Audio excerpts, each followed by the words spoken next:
তো দুনিয়ার ক্ষেত্রে যেটা ঘটে, মানুষ দুনিয়ার প্রেমে পড়ে, দুনিয়ার পাল্লায় পড়ে ইসলাম থেকে, সিরাতে মুস্তাকিম থেকে দূরে যায়। তুমি যদি দাড়ি না কাটো তাহলে তোমার চাকরি হবে না। 50,000 টাকার চাকরি, 1 লক্ষ টাকার চাকরি মানুষ ছেড়ে দেয়। কেন? দুনিয়ার ভয়, রিজিকের ভয়, রুজির ভয়, কি খেয়ে থাকবে তার ভয়। ব্যাংক থেকে সুদ নিতে হবে, লোন নিয়ে বাড়ি করতে হবে, না হলে বাড়ি হবে না। বাড়ি দুনিয়ার জিনিস। শয়তান মানুষকে প্ররোচনা দেয়, দুনিয়ার প্ররোচনা, নারীর প্ররোচনা দিয়ে, 2 চোখ, 2 কান, জিহ্বা, 2 হাত, 2 পা, এগুলো দিয়ে শয়তান মানুষকে ধ্বংস করে। তো এই দুনিয়ার বিষয়ে একটা জিনিস আমি সব বক্তব্য বলার চেষ্টা করি, বিশেষ করে দাওয়াতি সফরগুলোতে। আজকের বক্তব্য বলি যে মানুষ যখন অন্যায় পথে আরাম আয়েশে থাকে, অন্যায় পথে আরাম আয়েশে থাকে, সুদের টাকায় আরাম আয়েশে আছে, ঘুষের টাকায় আরাম আয়েশে আছে, অন্যের জমি দখল করে আরাম আয়েশে আছে, অন্যকে হত্যা করে আরাম আয়েশে আছে, অন্যের উপর জুলুম করে আরাম আয়েশে আছে, তখন শয়তানকে মানুষ প্ররোচনা দেয়। এই দেখো অমুক তো খারাপ কাজ করে খুব ভালোই আছে, তুমি এত ভয় পাচ্ছ কেন? তুমিও আগাও, তুমিও ভালো থাকবা। অযথা তুমি 5 ওয়াক্ত সালাত আদায় করতে গিয়ে, হারাম থেকে বাঁচতে গিয়ে বউ বাচ্চাকে খাওয়াতে পারো না, ভালো স্কুলে পড়াতে পারো না, ভালো জামা কিনে দিতে পারো না। দ্রুত আসো, এই রাস্তাটা মজার রাস্তা, এই রাস্তায় আসো। তো এই বিষয়ে রাসূল সাল্লাল্লাহু আলাইহি ওয়াসাল্লাম এক হাদিসে বলছেন যে ইযা রাআইতাল্লাহ আযযা ওয়া জাল্লা ইউতিল আবদা মিনাদ দুনিয়া আলা মাআসি।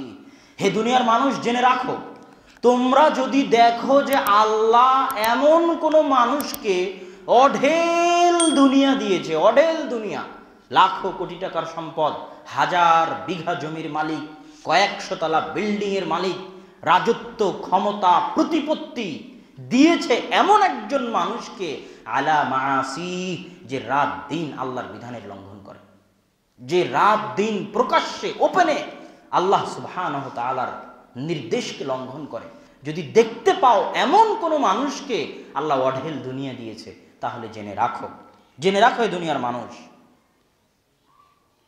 ইউতিল আবদা মিনাদ দুনিয়া আলা মাআসি ফাইন্নামা হুয়া ইস্তিদরাজ। এটা হচ্ছে আল্লাহর পক্ষ থেকে দেওয়া ধোঁকা। তার মানে এই নয় যে সে বেঁচে গেছে, আর তার মানে এই নয় যে সৎ পথে থাকে আল্লাহ সুবহানাহু ওয়া তাআলা তাকে ভালোবাসেন না।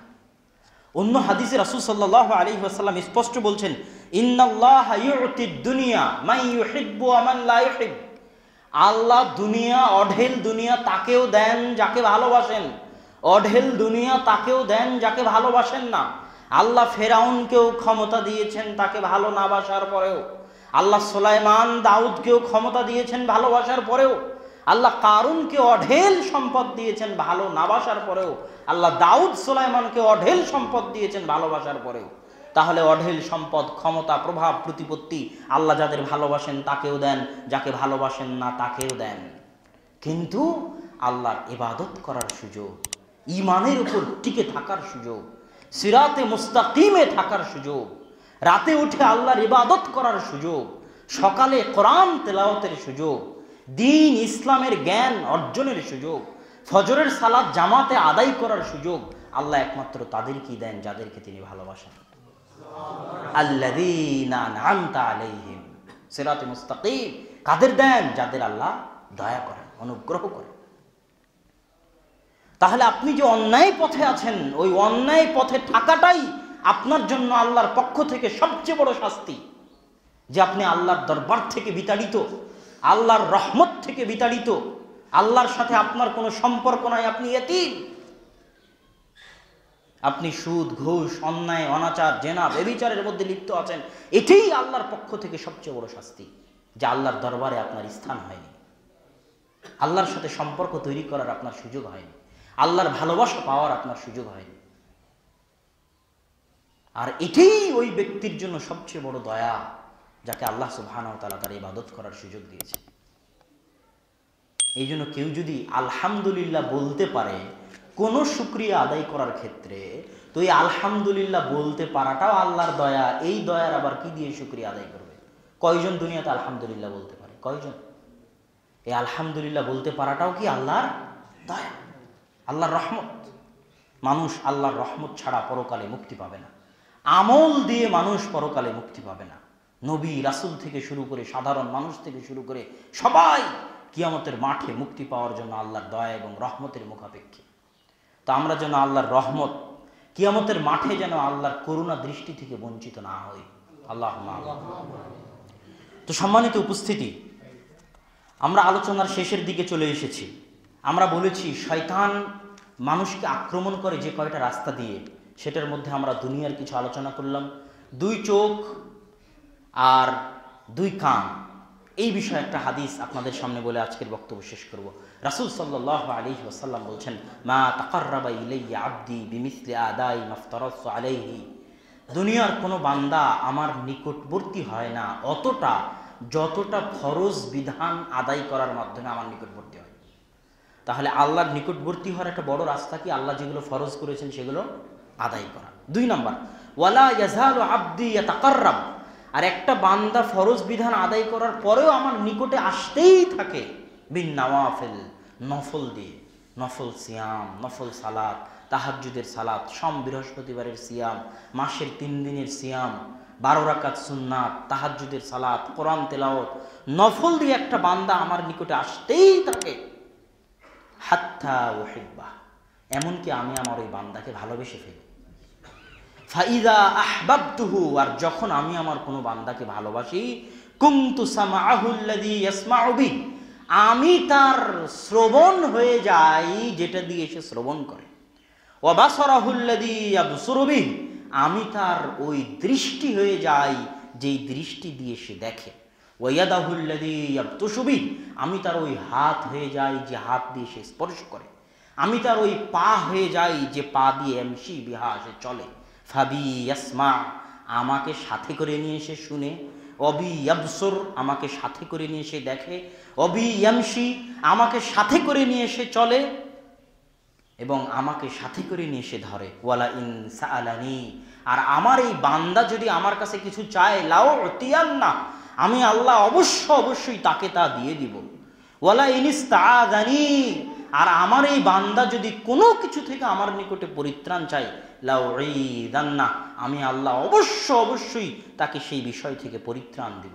ওয়ামা তারাদ্দাদতু ফি শাইইন, আর আমি আল্লাহ কোনো কাজ করতে দ্বিধান্বিত হই না, কোনো কাজ করতে দ্বিধায় ভুগি না যে কাজ আমি করি। কাতারাদ্দুদি আন কবজি নাফসি আবদি আল মুমিন, আমার এই রকম প্রিয় বান্দার জান কবজ করতে আমি যতটা দ্বিধায় ভুগি। আল্লাহু আকবার। ওয়া আকরাহু মাসাআতাহ, আর আমি তার কষ্টকে অপছন্দ করি।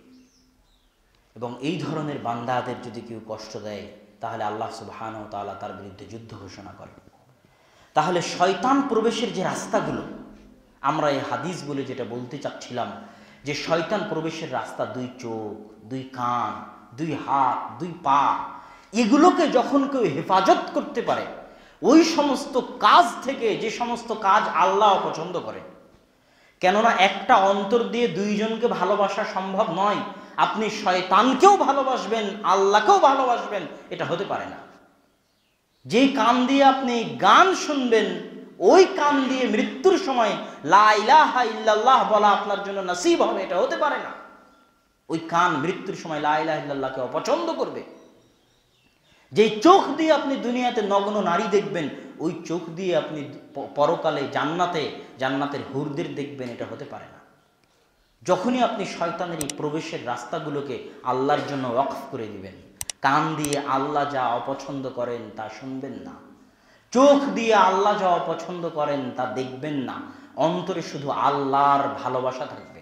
লা তুশরিকু বিল্লাহ ফিল মুহাব্বা, ভালোবাসার ক্ষেত্রে যখন আল্লাহর সাথে কাউকে শরীক করবেন না, এককভাবে আপনার 2 চোখ শুধু আল্লাহকে ভালোবাসবে, আপনার 2 কান শুধু আল্লাহকে ভালোবাসবে, আপনার 2 হাত শুধু আল্লাহকে ভালোবাসবে, আপনার 2 পা শুধু আল্লাহ সুবহানাহু ওয়া তাআলাকে ভালোবাসবে। তখন আপনি এই স্তরে পৌঁছে যাবেন, যেই স্তরে পৌঁছলে আপনার মুখ দিয়ে যা বের হবে সেটা বাস্তবায়ন না করলে আল্লাহ লজ্জা পাবেন। এই স্তরে আপনি পৌঁছে যাবেন, যেই কথাই হাদিসে বলা হয়েছে। তো সম্মানিত উপস্থিতি, শয়তান প্রবেশের এই রাস্তাগুলোকে আমরা হেফাজত করার চেষ্টা করি। আল্লাহ সুবহানাহু ওয়া তাআলা আমাদের সেই তৌফিক দান করুক। আল্লাহুম্মা আমিন।